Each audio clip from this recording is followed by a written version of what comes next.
تقدم شواهد مادية ودليل على عمق التاريخ وعلى الإشعاع الثقافي والروحي لمجتمع معين من جهة أخرى، كما تكشف عن مواد وتقنيات بناء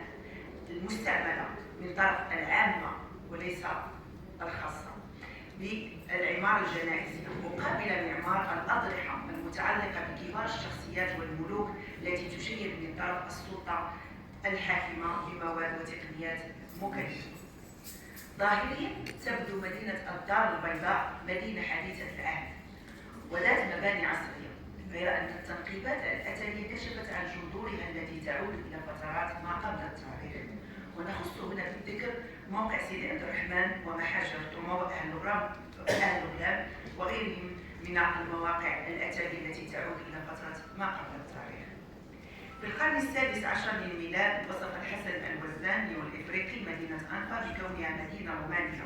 وعاصمة للبرغوثيين، غير أنه أبيدت عن آخرها من طرف الملك البرتغالي ألفونسو فأصبحت مهدومة، ليعاد بناؤها مرة أخرى على يد السلطان سيدي محمد بن عبد الله خلال القرن الثامن عشر للميلاد، إذ تمت إعادة تهيئة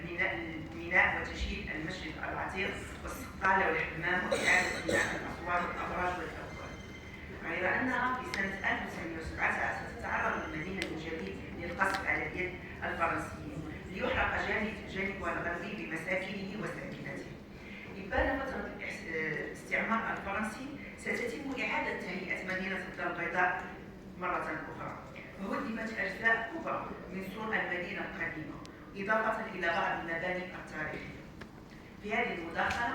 سنتناول بالدرس والتحليل أضرحة المدينة القديمة بالدار البيضاء من خلال مقاربة تاريخها ومعمارها،